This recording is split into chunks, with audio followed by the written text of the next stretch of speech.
작년 홍콩 컨벤션에 갔을 때 제가 이분을 우연치 않게 같이 같은 돗자리에 같이 앉아 있게 되는, 네. 저희가 홍콩 컨벤션에 티켓이 없어서 들어가지 못하고 밖에서 이제 보는데 그 우연치 않게 같은 돗자리에 앉아서 우리 이병진 사장님하고 같이 앉아서 강의를 듣고 이분을 처음 뵀었는데 저는 보통의 사람들이 그러지 않나요? 뉴스킨에서 100만 장자, 500만 장자, 1000만 장자, 2000만 장자 사장님은 좀 별다른 게 있을 것 같은 거예요. 왠지 머리에 뿔이 났을 것 같고 엉덩이에 뿔이 나 있을 것 같잖아요. 그런데 그게 아니라 정말 너무나 겸손하시고 너무나 자상하신 분이라는 걸 제가 작년에 홍콩에 가서 이분을 처음 뵀습니다. 이분은 저희가 내노라 하는 한국에서 가장 좋은 기업이 어디죠? 삼성이죠. 삼성에서 근무를 하셨고 유스킨 사업으로 저희가 성공을 하셨고 그 성공하신 삶을 사시는데 저희가 궁극적으로 경제적으로 안정이 된다면 셋째 갖는 거 말고요. 뭘 하시고 싶으세요? 마음껏 가고 싶은 여행 가고 싶지 않나요? 근데 지금 이제 이번에 강의를 해주실 우리 강사님께서는 그런 욜로를 좀 많이 즐기시는 사장님이셨는데 지금은 자녀와 함께 뉴스킨을 하고 계세요. 그래서 어떻게 사업을 진행하고 이 앞전에 정종화 사장님께서 뉴스킨이 이런 거다라면 이 뉴스킨으로 제가 이분이 성공을 하셔서 어떤 삶을 살고 있는지 성공한 저희 성공 스토리를 들어보는 시간 갖도록 하겠습니다. 500만 장자 프레지덴셜 앰버서더 이병진 사장님 오실 때 큰 박수 부탁드립니다.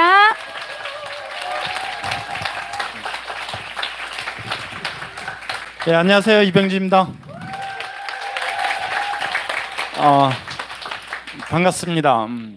저를 너무 잘 소개를 해주셨는데 그 성공 스토리는 그냥 성공의 노하우라기보다는 대한민국 현대를 산 한 사나이의 그 일생을 본다라는 그런 차분한 마음으로 제 PPT를 보시면 감사하듯이 보시면 아마 그 안에서 뉴스킨의 진가, 제가 뉴스킨으로 받은 비전 이런 건 공감하지 않을까 싶습니다. 이거는 제 고등학교 2학년 때 모습이에요. 아마 저랑 연배가 비슷하신 분들, 교복 세대 분들 이제 그 추억이 새록새록 나실 텐데 아마 교복 세대 분들은 한눈에 봐도 이제 불량 학생인 거를 좀 아실 겁니다. 왜냐하면 이 바지가 교복 바지 아니에요. 나팔 바지입니다. 그죠? 쫙 달라붙은. 그다음에 이제 교칙에 의하면 검은 운동화를 신어야 되는데 저는 이 하얀 스파이크를 선호했어요. 왜냐하면 굉장히 날렵해 보이잖아요. 뭔가. 그래서 이런 복장으로는 교문으로 등교를 할 수가 없어요. 그래서 주로 담을 넘어서 학교를 다녔었고, 근데 이 고등학교 2학년 때 제가 굉장히 성장통을 제가 앓습니다. 이제 뭐 그 이성의 눈을 뜨는 사춘기의 그런 성장통도 있었지만 가장 큰 성장통은 과연 무엇을 하고 살 것인가, 사회에 나가서.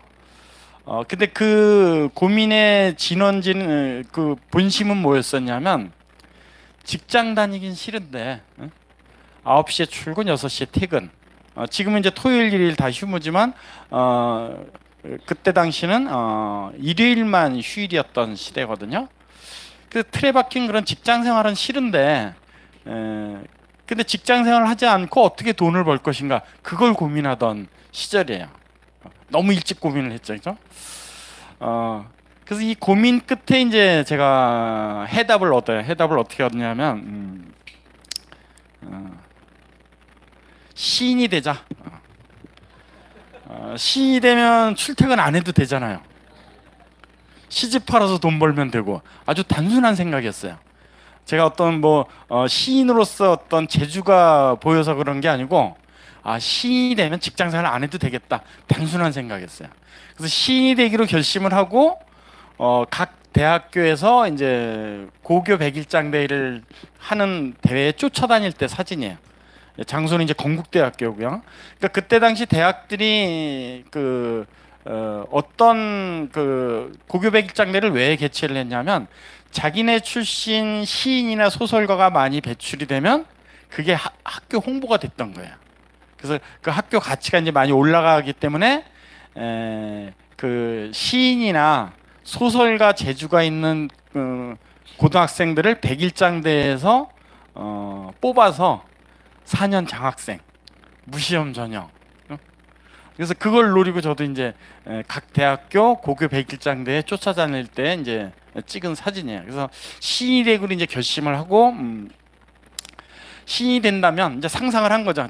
여행을 다닐 수 있는 자유, 시집 팔아서 돈 버니까 그 돈으로부터 경제적으로부터 좀 자유스러울 것이고, 그래서 완전한 자유인은 이제 시인이 되는 것이다. 이제 인생 목표를 정합니다, 제가. 그리고 이게 이제 고등학교 졸업식 때 사진인데 이게 저예요. 두 주먹을 불끈 쥐었습니다. 지금도 저 두 주먹의 의미를 생생하게 기억해요. 나는 절대 직장 생활을 하지 않을 것이다. 그런 결심으로 제가 이제 졸업을 했어요. 그리고 이제 시인이 되려면 국문과를 가야 된다라는 아주 단순한 생각으로 국문과에 진학을 합니다. 저는 중앙대 국문학과를 나왔고요. 1학년 때 모습이에요. 그래서 시인이 된다는 목표 설정을 했고, 근데 시인이 되기 위해서는 평범하게 살아서는 안 된다는 그런 강박관념을 갖게 됐어요.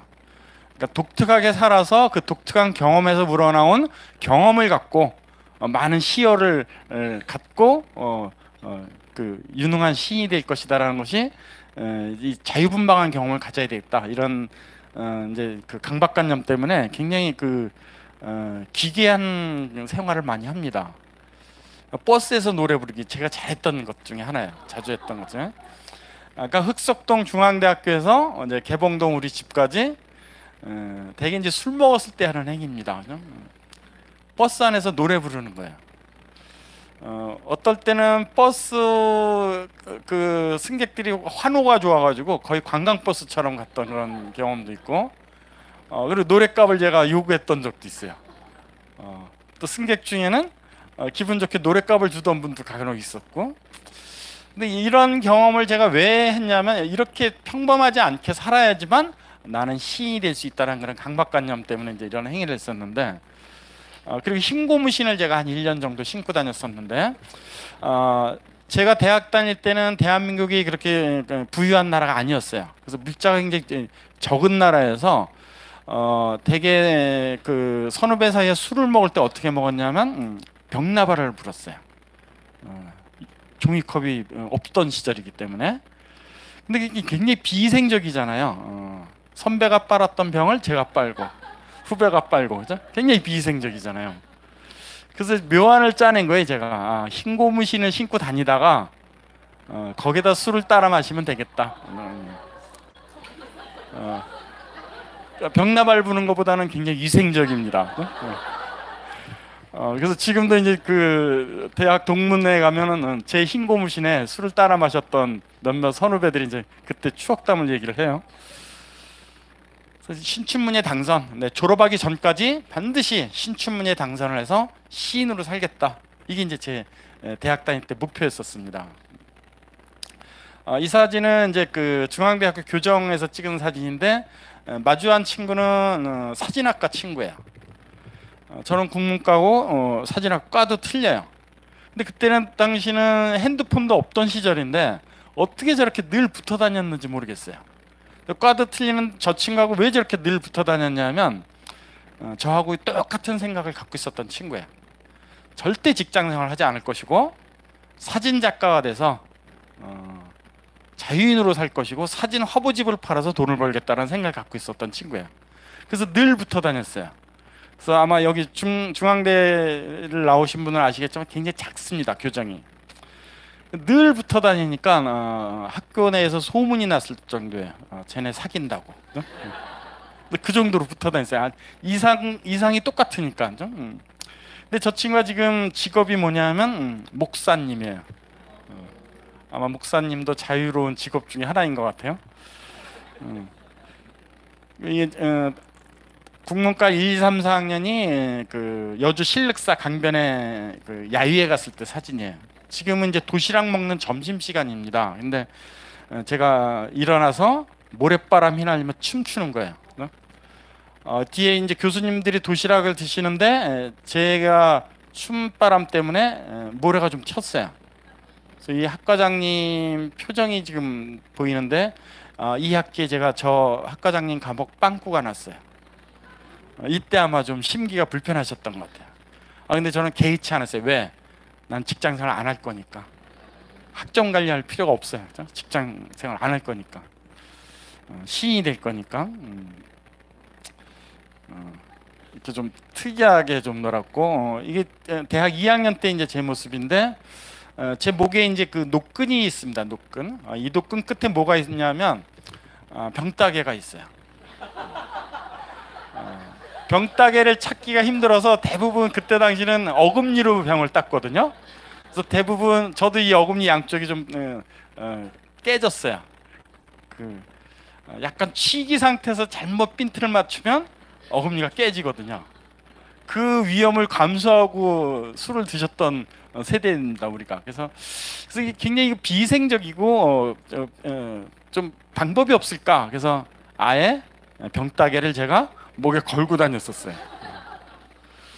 이게 이제 대학 2학년 때 이제 이랬었던 것 같고. 근데 제 예상과는 달리 신춘문예에 당선이 될 줄 알았는데 4학년 졸업하기 전에 신춘문예에 당선이 안 된 채로 대학을 졸업합니다. 근데 왜 제가 신춘문예에 당선이 안 됐을까를 지금 돌이켜 보면 굉장히 방탕하게 살았던 것 같아요. 내 나름대로는 자유분방하게 살았다 그러는데 객관적으로는 굉장히 방탕했었던 것 같아요. 그러니까 모습이 나와요 지금요. 모자 삐뚤어 쓰고 담배 손에 들고 있고 옷도 풀어헤치고, 그러니까 이런 정신 상태로 4년을 살았으니 신춘문예 당선이 안 됐겠죠. 그죠? 그리고 바로 이제 군대 끌려갑니다. 근데 군대에 가서도 제 계획은 시인이에요. 제 군대에서의 그 기억 중에 하나가 이제 훈련소 생활을 마치고 자대 배치를 받으니까 그때가 이제 그 10월 무렵이에요. 10월 가을. 근데 여기 이제 저처럼 문학 지망생이었던 문학 소녀, 문학 소년분들은 아마 저하고 똑같은 그런 감상을 하고 계실 텐데 10월 가을만 되면 이제 막 가슴이 두근거려요. 왜냐하면 신춘문예 마감 계절이거든요. 근데 자대 배치를 받았는데 이제 신춘문예 마감이 이제 한 2달 남은 거예요. 근데 이번에 응모하면 꼭 당선될 것 같은데 군대 쫄병은 시 작업을 할 수 있는 시간이 없습니다. 그래서 국리 끝에 제가 소대장을 꼬셔요. 소대장한테 뭐라고 제가 면담을 하냐면 나는 고등학교 2학년 때부터 줄곧 신춘문예만 응모해왔던 사람이다. 요번에는 꼭 될 것 같다. 그래서 내가 신춘문예에 당선이 된다면 군인 신분으로 당선이 되면 소대장님도 아마 나랑 똑같이 신문에 나오고 방송에도 나갈 수 있을 것이다라고 제가 소대장을 꼬셔요. 그 말도 안 되는 꼬시면 소대장이 넘어가요. 그래서 소대장 방을 저한테 내줬어요. 소대장님은 어디서 주무셨는지 모르겠어요. 2개월을 저는 소대장처럼, 소대장이 명령을 했어요. 제가 건들지 말아라. 제 식사는 알아서 갖다 줘라. 그래서 소대장처럼 굉장히 편안하게 2개월을 보냅니다. 근데 신춘문예 안 됐어요. 그 바로 다음 날부터 쫓겨나서 한 2-달 동안 세면대에 밤에 끌려와서 고참들한테 맞았던 기억이 납니다. 근데 어찌됐건 제대하면 절에 들어가서 시인 공부를 해야 되겠다. 그러니까 사시생들이 절에 들어가서 사시 공부하듯이 절에 들어가서 시인 공부를 해서 신춘문예에 당선이 돼서 시인으로 사회생활을 생각하겠다는 것이 제 군대에 있을 때 이제 그 미래 계획이었어요. 그리고 이제 제대를 하고 절에 들어갔어야 되는데 그렇게 싫어하는 직장 생활을 하게 됩니다. 취직을 하게 돼요. 왜냐하면 그 제대 말기에 군에 있는 동안 이제 굉장히 많은 여성이 면회를 왔었는데 뭐 두 여성이 한꺼번에 와서 막 이쪽 저쪽으로 왔다 갔다 하면서 면회했던 적도 있는데, 근데 이제 군대 시간이 지나가면서 한 여성 두 여성 막 떨어져 나가는데 마지막까지 그 끝까지 면회를 오던 아가씨가 있었어요. 수요일쯤 편지 한 통이 오고 일요일 점심에 면회를 와서 일요일 점심을 같이 먹던 그런 여성이 있었는데, 자연스럽게 이제 결혼 약속을 하게 됩니다. 근데 나는 시인이 된 다음에 사회생활을 할 것이다. 신춘문예에 당선이 된 다음에 결혼을 합시다. 그렇게 약속을 했어요. 근데 여자 쪽 집에서 기다려주질 못하는 거예요. 여자 쪽 집에서 난리가 난 거예요. 그러니까 지금 당장 결혼을 해라. 그 아가씨가 이제 지금의 제 아내인데 동갑이에요, 동갑. 그때 26살 때인데, 제대하니까 26살 때인데, 그때 당시는 여성이 26을 넘어가잖아요. 27부터 노처녀라 그랬어요.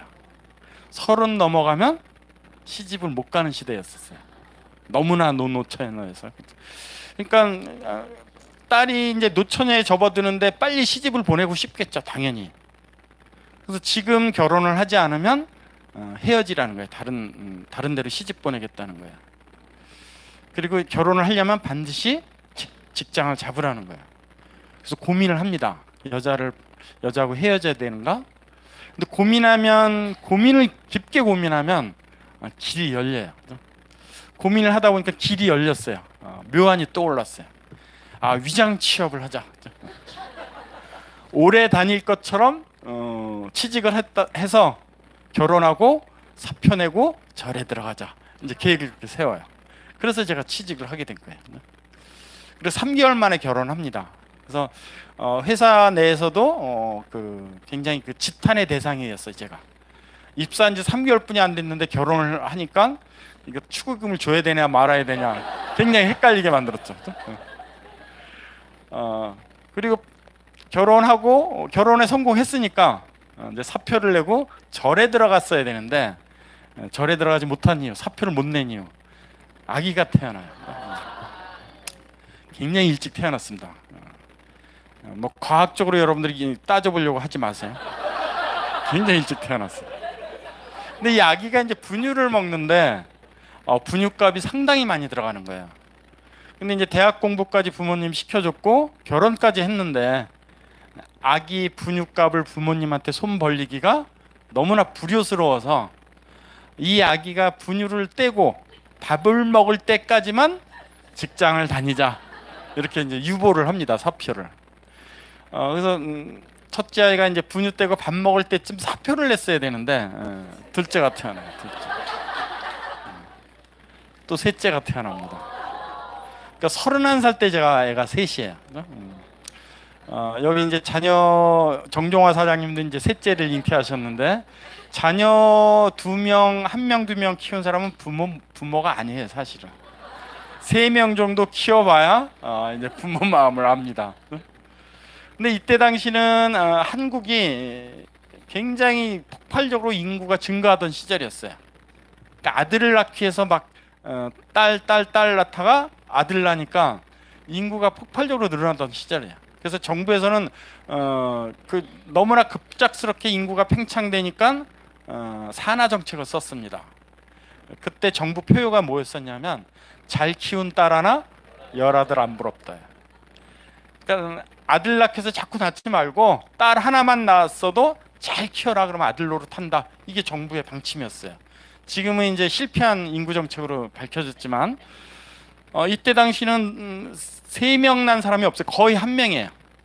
저하고 연배가 비슷한 우리 업라인들도 다 1명이었대요. 김명구 사장님도 따님 하나, 이길자 사장님도 따님 하나, 조금 노력한 서준 사장님 딸 둘, 셋까지는 안 나셨어요. 이때 제 친구들도 다 1명이에요. 보통 딸이든 아들이든. 근데 이제 친구 모임에 가면 친구 아이들하고 우리 아이들하고 좀 비교가 되는 거예요. 친구 아이들은 굉장히 부숭부숭하게 이제 귀티가 나 보이는데 우리 아이들은 좀 뒤처져 보이는 거예요. 왜냐하면 내 친구는 한 명을 키우니까 옷을 한 벌만 사도 돼요. 근데 저는 세 벌을 사야 돼요. 그러니까 좀 싸구려를 살 수밖에 없는 거죠. 유모차를 한 대만 사도 되는데 저는 세 대를 사야 되고, 피아노 학원 한 명만 보내도 되는데 저는 세 명을 보내야 되고, 세 배를 더 벌어야 친구 아이들하고 우리 아이들 수준이 비슷해지는 거예요. 그래서 제가 사표를 내고 시인으로 자연으로 살겠다는 꿈은 까맣게 있고, 이 아이들을 어떻게 잘 키울 것이냐, 그게 이제 인생 목표로 바뀌어요. 그래서 직장 생활을 제가 14년을 합니다. 제가 이제 삼성에서 직장 생활을 했는데 이게 마지막 직책이에요. 삼성그룹 광고대행사 광고회사 제일기획에서 영업객팀 부장이 제 마지막 직책이고요. 근데 제가 직장 생활을 오래 할 수 있었던 거는 또 다른 그런 그 매력이 있었는데, 저는 이제 직장 생활을 두 가지 부류로 이제 나누는데, 돈을 버는 업무를 하는 그런 직장 생활이 있고, 돈을 쓰는 업무를 하는 직장 생활이 있어요. 저는 다행히 돈을 쓰는 업무를 많이 했어요. 삼성 홍보 일을 좀 많이 했었는데, 이거는 삼성그룹에서 그 사회 환원 차원에서 한국 영화계를 발전시키기 위해서 대종상 영화제를 삼성그룹에서 직접 했었던 적이 있어요. 그 3년 동안 대종상 영화제를 삼성그룹에서 할 때 대종상 담당 부장을 제가 했었습니다. 그러니까 직장인으로서는 조금 좀 특이한 업무를 제가 좀 했었는데, 이게 저예요. 제 옆에 있는 분이 이제 그 본부장님, 임원분이에요. 이게 삼성 스타일의 싱글. 이건 삼성 스타일이 아닙니다. 근데 이때 이제 대종상 영화제 담당 부장을 할 때 한국 영화 쪽의 영화인협회 대표가 김지미 씨예요. 이제 삼성 대표로 김지미 씨하고 저하고 이제 회의를 많이 하는데, 김지미 씨가 이런 스타일이 굉장히 숨이 막힌다는 거예요. 그래서 제가 이 임원분을 이제 또 좀 설득을 했어요. 저도 연예인 비슷하게 차림을 해야 업무가 좀 부드럽게 돌아갑니다. 그래서 저만 이렇게 입고 다녔었어요. 그래서 그 삼성 본관 맨 위층에 이제 비서실이 있는데, 비서실에서 난리가 난 적도 있어요. 이런 놈이 돌아다니는데 저는 누군지 알아봐라.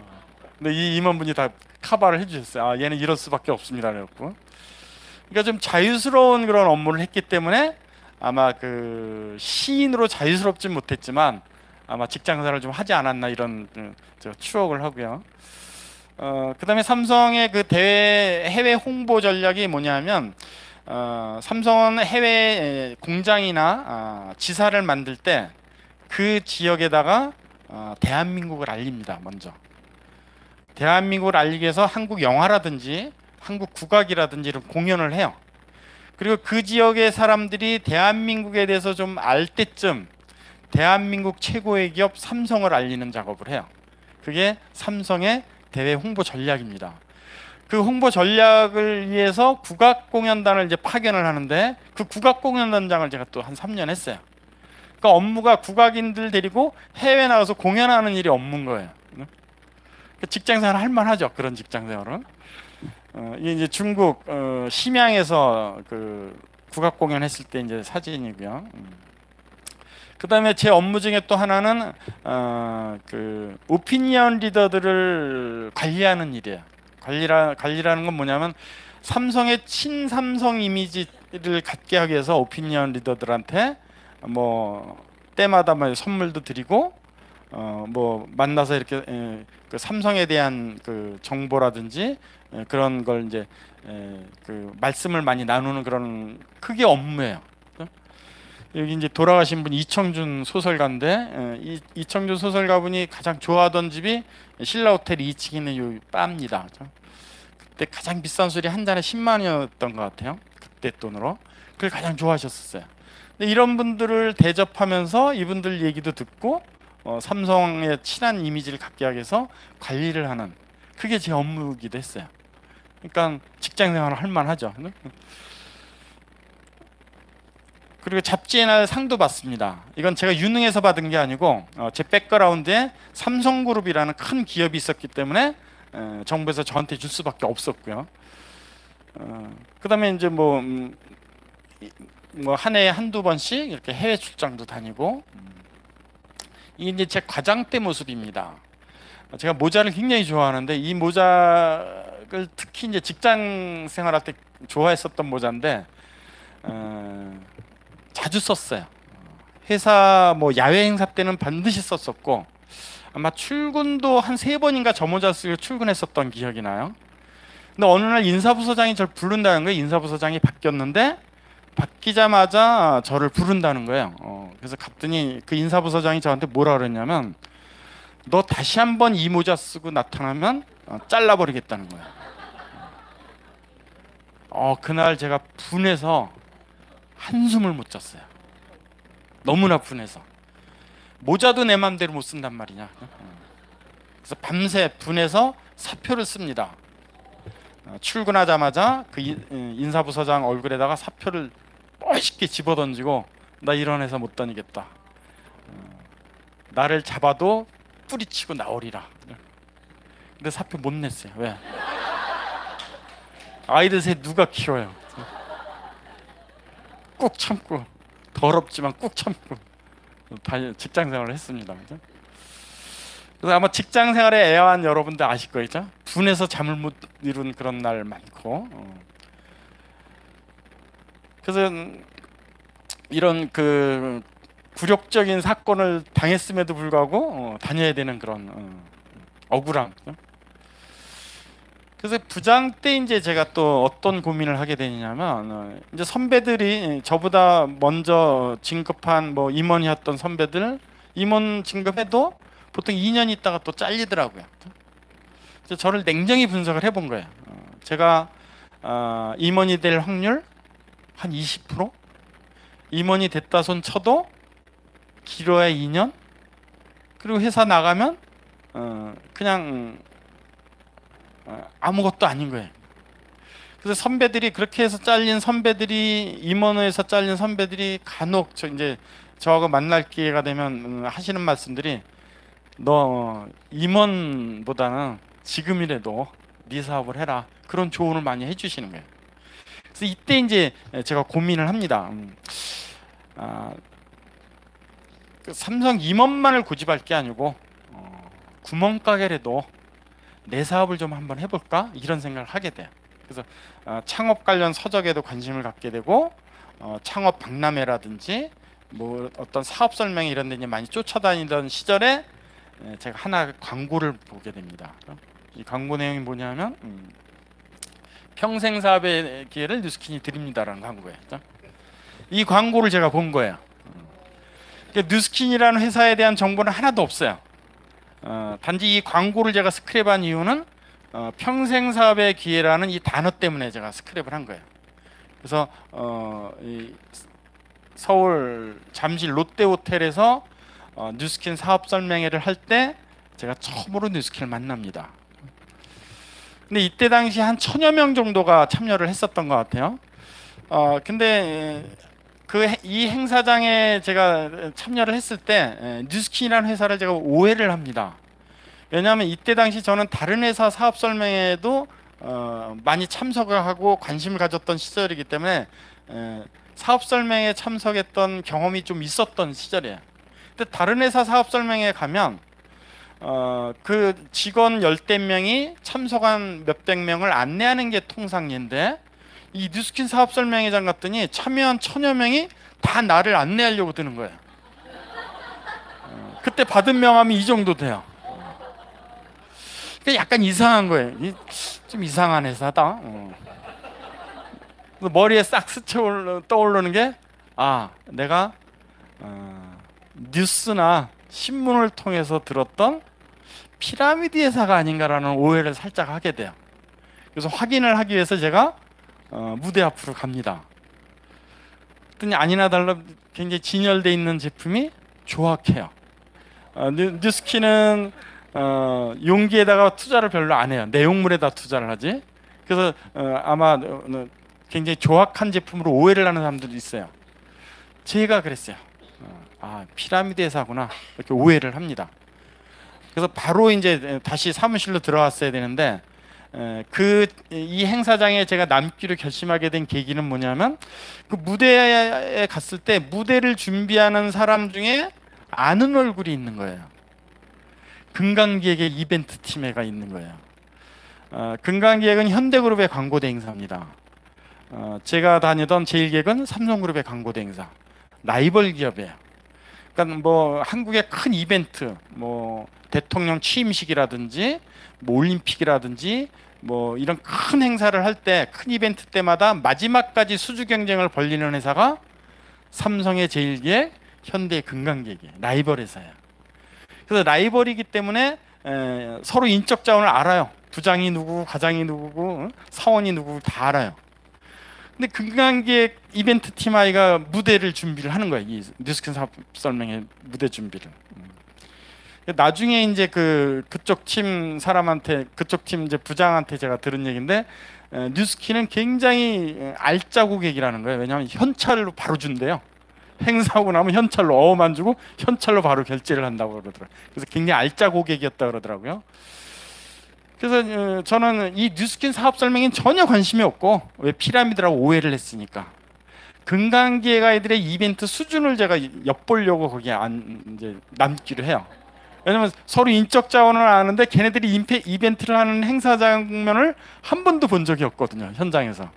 그래서 이참에 잘 됐다. 쟤네들 어떻게 하나 구경이나 하고 가자. 그리고 제일 뒤에 맘만 먹으면 바로 나갈 수 있는 문 옆에 바로 앉습니다. 근데 그때 이제 나중에 한 사실인데 그때 제 옆에 앉으셨던 분이 제 1대 스폰서 최정희 사장님, 그 바로 옆이 제 2대 업라인 이경옥 사장님이 있던 거예요. 근데 행사가 이제 막 내용은 전혀 안 들어오는 거죠. 전 피라미드 회사라고 이제 오해를 했기 때문에. 근데 행사가 막 끝날 때쯤 또 이제 다른 사람들이 날 귀찮게 할 거니까 일어나서 이제 나갔어요 저는. 그리고 화장실로 향하고 있었고 화장실에 거의 다 다다랐을 때쯤 행사는 끝났고 다급하게 막 뛰어와서 제 앞을 가로막았던 분이 계세요. 그분이 이제 제 3대 업라인 김영구 사장님이세요. 1시간만 자기하고 이야기를 하면 굉장한 사업성을 느낄 수 있다는 거예요. 근데 저는 피라미드라고 오해를 했기 때문에 기다리셔라 나하고 얘기하려면 나 지금 볼일 보러 왔다 귀찮게 하지 마라. 그리고 들어갔어요. 그리고 한참 시간을 끌었어요. 너 가라 이거죠. 갔겠거니 하고 나왔는데 안 가고 기다리시더라고요. 그리고 집요하게 저한테 1시간만 시간을 내라는 거예요. 근데 저는 참 어리석어 보였어요. 왜 이렇게 피라미드에 현혹이 돼서 이렇게 시간을 낭비를 할까? 그다음 그 자신감, 제가 생각하기에는 그 헛된 사업에 어마어마한 자신감을 갖고 있는 거예요. 김영구 사장님 아마 아시는 분들은 아시겠지만 굉장한 자신감을 갖고 있어요. 항상. 그래서 제가 비결을 물은 적도 있어요. 어떻게 사장님이 이렇게 365일 자신감이 있으시냐 그랬더니 자신감 없는 날은 아예 회사 근처를 얼씬을 안 한대요. 그게 비결이라고 그러시더라고요. 그래서 그 당당함이 좀 호기심이 느껴졌어요. 나는 지금 대한민국 최고의 기업 삼성의 부장인데도 불구하고 미래가 불투명해서 자신이 없어 죽겠는데 나랑 비슷한 연배 같은데 피라미드 하는 주제에 굉장히 자신감이 있는 거예요. 그 헛된 자신감. 그걸 깨줘야 되겠다. 그래서 1시간이면 되느냐? 그랬더니 그렇대요. 그럼 얘기해봐라. 그랬더니 여기서는 안 된다는 거예요. 어딜 가야 된다는 거예요. 등이 오싹한 거예요. 그 순간. 이렇게 해서 3박 4일 합숙을 하는 모양이다. 근데 다행히 지하철을 이동하고 가야 된대요. 지하철로. 그래서 지하철 타고 가다가 도망가면 되겠다. 근데 제 마음을 들키기라도 하는 양 어디선가 나타난 아줌마 아저씨들이 저를 에워싸고 지하철을 타고 선릉에 와서 사업 설명회를 개인적으로 듣습니다. 근데 워낙 처음에 고정관념을 갖고 있었기 때문에 안 들어오는 거예요. 그래서 굉장히 많은 사람들이 바톤 타치해가면서 저를 설명했다 그래요. 강병훈 사장님도 그분 중에 한 분이셨다 그러더라고요. 저를 설명해 주셨다 그러는데 전 누가 누군지 모르는데 한 여러 명이 하여간 번갈아 가면서 저한테 설명을 했어요. 근데 제가 굉장히 부정적인 얘기를 계속 하니까 김영구 사장님이 그럼 수입 구조만 다시 한번 설명하겠다는 거예요. 수입 구조 얼마나 큰 돈이 되는지를. 그래서 5명의 사업자를 만약에 만들었을 때 똑같이 5명을 만드는 그런 복제가 된다면 월 1억이 가능하다라는 그런 수입 구조를 설명을 해주더라고요. 그거는 이제 이렇게 이해가 됐어요. 야, 굉장히 큰 돈이 되는구나. 그래서 피라미드를 하는 모양이다. 내가 할 일은 아니라고 생각했어요. 왜냐하면 다른 사람 등을 쳐서 다른 사람에게 손해를 끼쳐서 버는 수입이라고 저는 오해를 한 거예요. 고정관념이 너무 셌던 거죠. 그랬더니 김영우 사장님이 하도 이제 제가 고정관념으로 부정적이니까 그러면 그렇게 의심이 되면 시중 서점에 네트워크 마케팅, 다단계 마케팅에 대해서 많은 책이 나와 있으니까 한번 읽어보라는 거예요. 근데 저는 그것도 부정했어요. 설마 다른 사람한테 사기를 치는 그런 방법을 버젓이 책으로 서점에 나와 있다고 그것도 부정했어요. 근데 제 일기획이 광화문 센터 건너편 영풍문고 빌딩에 사무실이 있었거든요. 그 지하가 서점이에요. 그 생각이 퍼뜩 나더라고요. 아, 서점에 가서 한번 찾아보라고. 그래서 내려갔더니 너무나 많은 책이 있더라고요. 네트워크 마케팅 관련된 책이. 그때 제가 이제 읽은 책이 지금도 그 책이 있는지 모르겠지만 만화다단계 입문이라는 책이 있었어요. 그러니까 글이 빽빽한 그 서적으로 내가 검증하긴 싫고 만화책으로 거기서 선체로 봤어요. 근데 그 만화다단계라는 책 한 권을 읽고 제가 깨달은 게 뭐냐면 내가 뉴스나 신문을 통해서 사건 사고로 접했던 피라미드라는 회사들도 있고 며칠 전에 만난 뉴스킨이라는 정통 네트워크 마케팅 회사가 있다는 것을 제가 그 만화책 한 권을 갖고 깨닫게 됩니다. 그래서 한 5권인가를 제가 네트워크 마케팅 관련 책을 사서 한 일주일 동안 제가 읽었던 것 같아요. 그래서 네트워크 마케팅에 대한 이해를 조금 갖고 나서 김영구 사장님한테 제가 전화를 합니다. 정식으로 다시 한번 사업 설명을 듣고 싶다. 그래서 그 이후에 제가 2개월 정도를 세미나장 쫓아다니면서 뉴스킨을 검증을 해요. 근데 제가 김영구 사장님의 일대가 안 되고 왜 최정희 사장님의 일대가 됐느냐면 그때 이제 행사장에서 제 바로 옆에 앉았었던 최정희 사장님이 행사가 끝나자마자 업라인들한테 막 얘기를 했대요. 내 옆에 누가 초대해서 온 사람이 아니고 광고를 보고 온 듯한 사람이 앉았었다.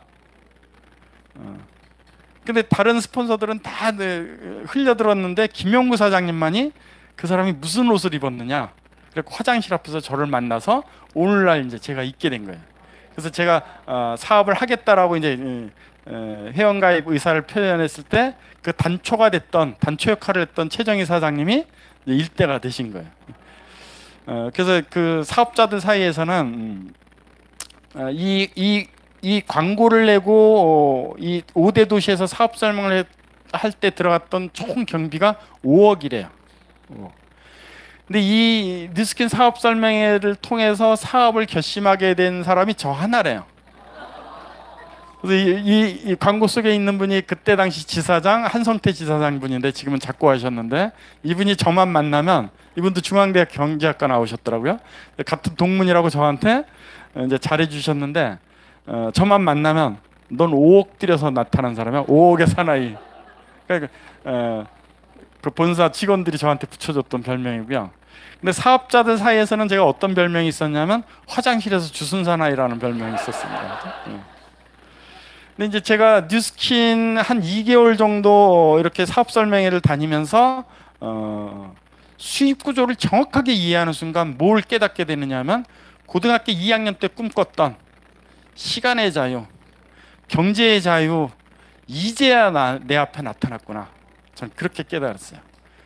그래서 이 수입 구조를 정확하게 이해하는 순간 저의 비전은 어느 정도였었냐면 한국에 있는 이병진을 위해서 미국에서 뉴스킨이라는 회사가 생겼구나.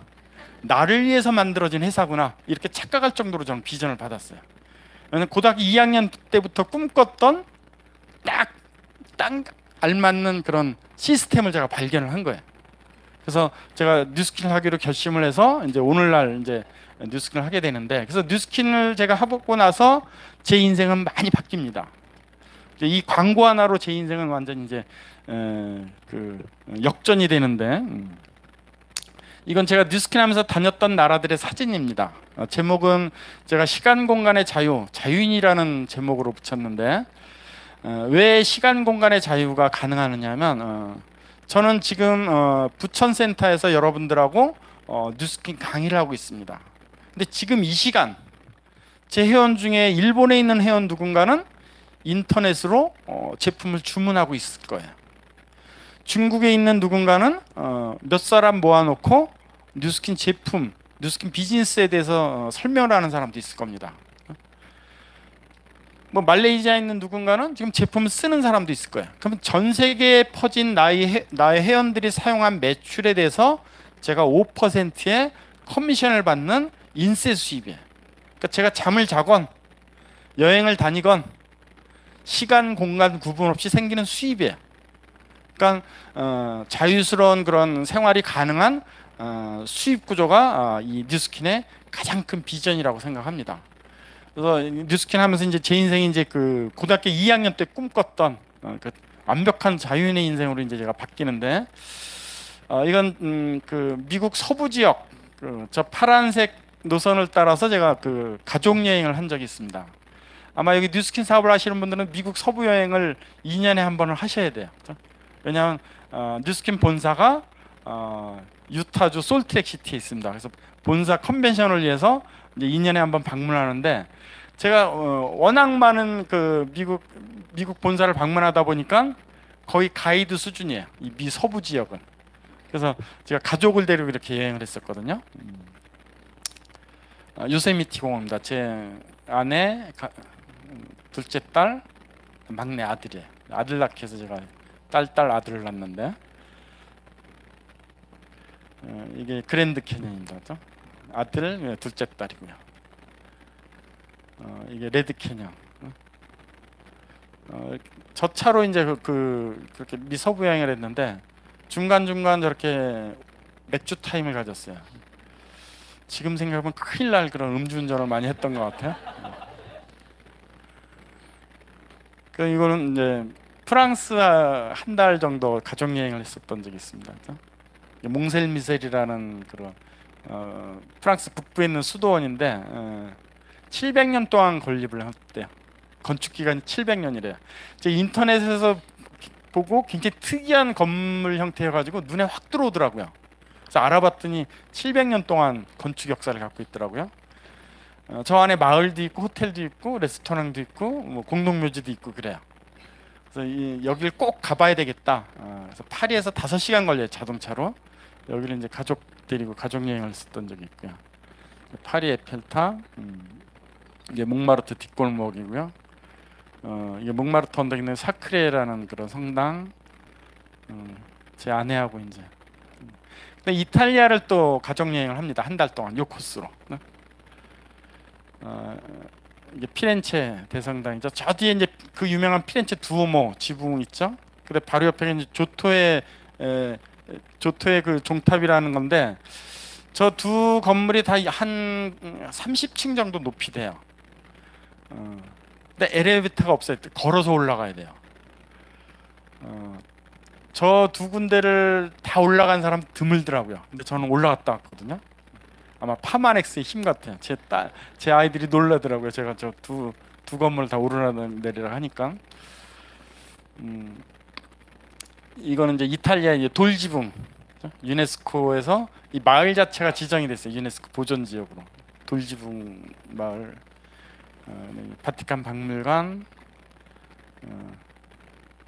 이게 베니스죠. 피사의 사탑. 그다음에 스페인을 또 저 코스로 가족 여행을 합니다. 한 25일 정도. 이때는 다섯 가족이 보통 한 명이 빠졌었어요. 직장 생활 한 명이 빠졌었는데 이때는 다섯 명이 다 갈 수 있었고요. 이게 알람브라 궁전이 저 건너편이 알람브라 궁전이에요. 알람브라 궁전을 가장 조망하기 좋은 장소예요. 예약하려면 굉장히 오래전부터 예약을 해야 돼요. 음식값이 굉장히 비싸요. 맛있어서 비싼 게 아니고 관망이 가장 좋은 장소이기 때문에 비싸요. 이게 이제 이탈리아 그 세고비아 도시에서 찍은 것 같고요. 로마 수도교, 그렇죠? 가장 완벽하게 보존되어 있는 로마 수도교 세고비아에 있는 수도교고요. 이건 캄보디아 왕커르와트 가족여행 갔을 때 사진이고요. 라오스, 이건 베트남 호이안, 이 라오스 사진 같고, LA에서 이제 아들이에요. 제 일대 파트너, 미국 친구, 저 이제 아들 처음으로 머리 올려주느라고 이쪽에서 골프 쳤었고요. 그다음에 또 하나의 가족입니다. 뉴스킨 사업을 저와 함께하는 저희 파트너들과 이제 신년 모임 때 찍은 사진이고요. 이건 제 가족 사진이에요. 최근 가족 사진인데 이제 아이들 자랑을 좀 한다면 이 아이들 때문에 제가 이제 14년을 직장 생활을 했는데 아이들 자랑을 하면서 팔불출이라고 그러는데 이게 이제 아이들이 나온 학교입니다. 학교를 뭐 등급을 매기기가 좀 뭐하지만 사실 대한민국에서 가장 우수한 대학은 중앙대학교입니다. 왜냐면 중앙에 있잖아요, 항상. 근데 아이들 학교 색깔이 제 수입하고 비례해요. 수입하고 비례. 제가 루비 때 이제 서울여대 가더라고요. 다이아몬드 때 이제 숙명여대 갔고, 둘째는 숙대미대 수석 입학했어요. 그래서 4년 장학생으로 다녔는데 수석 입학에 된 비결은 돈을 쏟아 부으면 되더라고요. 한 시간에 100몇만 원짜리 그 1대1 과외 지도를 받았었어요. 막내도 이제 막내는 이제 제가 블루다이몬드 됐을 때, 그러니까 제 수입하고 비례해요. 아마 여러분 자녀들이 좋은 대학을 가고 싶어 하신다면 여러분들 수입을 늘리면 됩니다. 우리가 대학 다닐 때는 그 신문에 단골 메뉴가 뭐였었냐면 개천에서 용났다 했어요. 왜냐하면 서울대, 연고대 수석 입학이 다 가난한 집에서 나왔거든요. 그래서 단골 메뉴였어요. 개천에서 용났다. 왜? 모든 유명 대학 수석 입학생이 다 가난한 집에서 나왔거든요. 근데 그 단골 메뉴가 없어진 지 지금 한 20년이 넘습니다. 가난한 집에서 절대 수석 안 나와요. 나올 수가 없는 구조예요. 구조 자체가. 그래서 여러분들이 자녀를 좋은 대학 보내고 싶으시다면 자녀를 탓할 게 아니고 스스로를 탓하셔야 돼요. 스스로를. 근데 우리 그 가족을 키순으로 세우면 파마넥스의 위대함을 저는 가족을로 통해서 이제 알게 됐는데 제일 작은 사람이 제 처예요. 165cm. 160cm죠. 제가 5cm를 늘렸네. 160cm. 두 번째가 165cm. 제 큰 딸입니다. 제가 170, 176, 187. 근데 특이한 건 둘째 딸이 큰 딸보다 머리 하나 차이로 커요. 그 비결은 파마넥스에 있습니다. 제가 뉴스킨을 막 시작하면서 파마넥스 천연 비타민제를 이제 아이들한테 이제 먹이기 시작했는데 큰 딸은 성장판이 끝나가는 중3 때부터 먹은 거예요.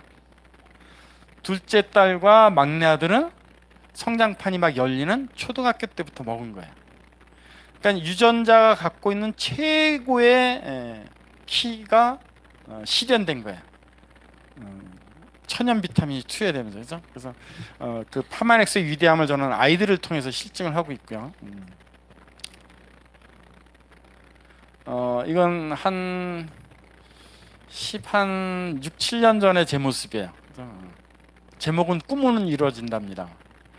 뒤에 차는 BMW예요. 왜 제목이 꿈은 이루어진다냐면 제가 삼성 대리 때 지금 이건희 회장님이 상무님 때예요. 이건희 회장은 이병철 회장이 살아계실 때 상무부터 시작을 했어요. 직장생활을. 후계자 수업 받느라고. 근데 언론에도 많이 알려졌다시피 이건희 회장은 굉장한 자동차 속도광입니다. 그래서 이때 당시 어떤 소문이 있었냐면 그 직원들 간에 이건희 회장이 자기 집 한남동 자기 집에서 삼성전자 단지 정문까지 새벽에 45분 50분 만에 간다라는 소문이 돌았었어요. 그 정도로 막 쏜살같이 가는 거예요. 근데 그렇게 속도를 즐기다가 어느 날 사고가 난 거예요. 그래서 그게 언론엔 노출이 안 됐어요. 다 삼성에서 막아가지고. 근데 큰 사고였었는데 사람은 멀쩡하다는 거예요. 이건희 회장은 멀쩡하다는 거예요. 그래서 어떻게 그럴 수 있느냐 그랬더니 차가 너무 좋았다는 거예요. BMW. 그래서 야, 부잣집 아들 놈은 교통사고 나도 안 죽는구나. 그렇게 생각을 했어요, 저는. 그래서 그때 꿈을 꿨어요. 아, 나도 누가 와서 들이받아도 교통사고가 나도 목숨은 건지는 그런 튼튼한 BMW를 타고 싶다. 이런 꿈을 꿨었어요. 근데 막연한 꿈이었어요. 실현 불가능한. 그랬으면 좋겠다라는.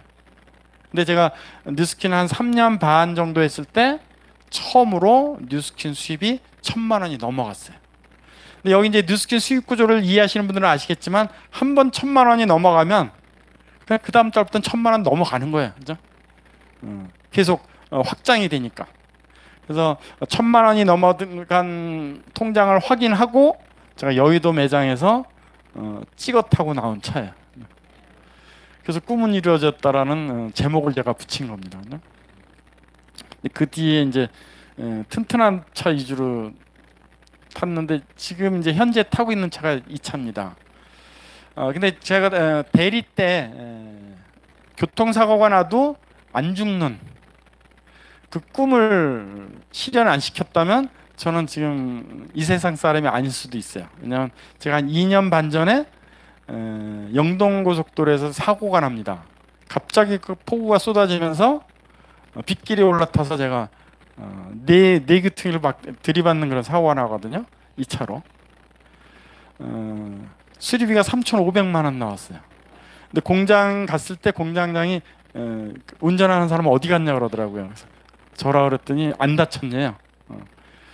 이 정도 사고면 아마 다른 차였으면 아마 사망이나 불구가 됐을 거라고 그러더라고요. 근데 아마 차가 튼튼하긴 하더라고요. 멀쩡하게 그냥 차만 망가졌고 저는 찰가상 하나 없이 그렇게 그 교통사고를 무사히 넘겼고요.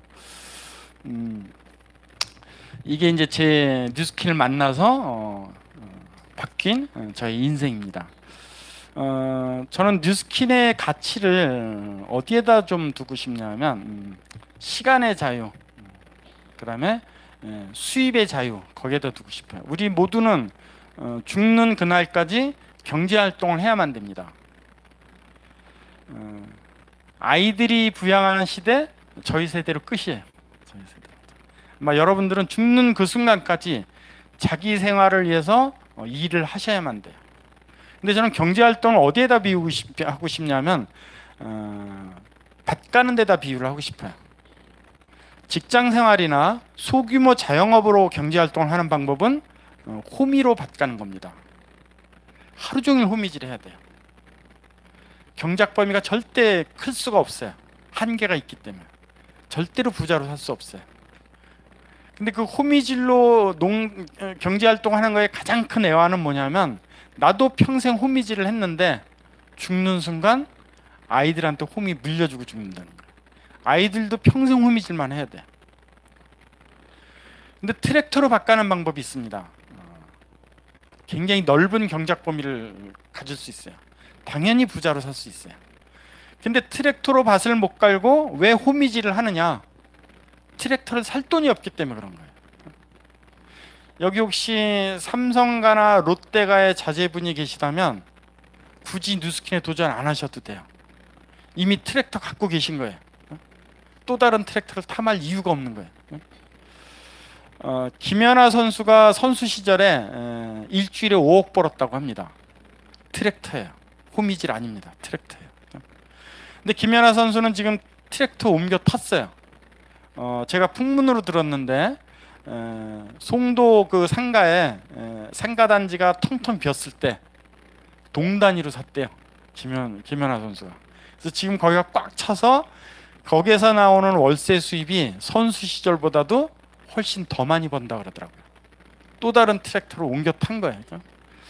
박지성 선수, 축구 선수 박지성 선수도 축구 선수 시절에 일주일에 5억 벌었대요. 트랙터입니다. 여기 이제 여성분들 많이 계시는데 내가 지금부터 스케이트 연습해서 일주일에 5억씩 벌어보겠다 김연아 선수처럼 불가능하진 않아요. 근데 제가 보기엔 불가능할 것 같아요. 왜냐? 김연아 선수는 얼굴이 이쁘잖아요. 여기 남성분들 지금부터 축구 연습해서 박지성 선수처럼 일주일에 5억 벌어보겠다. 불가능하진 않습니다. 근데 뉴스킨이 더 가능성이 커요. 저는 뉴스킨을 트랙터에다 비유를 하고 싶어요. 호미질을 하던 삼성 부장에서 뉴스킨이나 트랙터를 제가 알아챘기 때문에 옮겨 탔을 뿐이에요. 선택이 얼마나 중요한지를 이 결과가 보여주는 겁니다. 선택이 잘못됐다면 암만 노력을 해도 절대 트랙터를 몰 수가 없어요. 호미질을 할 수밖에 없습니다. 그래서 오늘 처음 오신 분들 특히 내가 하고 있는 도구와 뉴스킨이라는 도구가 어떤 차이가 있는지 그걸 잘 구분하는 그런 해안을 좀 갖기를 바라겠고요. 저보다 앞서서 강의를 해주신 정종화 사장님도 교사라는 신분에서 이 뉴스킨한 트랙터로 옮겨 타신 분입니다.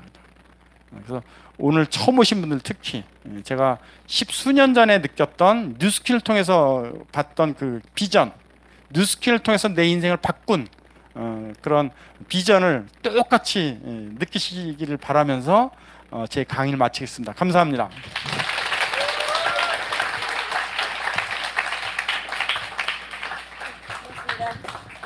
아, 여러분 오늘 어떠셨어요? 이게 심장 한 켠 이렇게 두근두근한 설렘이 있으시죠? 아, 아무튼 오늘 두 분, 오늘 이병훈 지사님 강의 듣는데 뒤에서 제 심장이 요동쳐요. 아무튼 두 분께 우리 정종화 사장님 정말 임신 축하드리고요.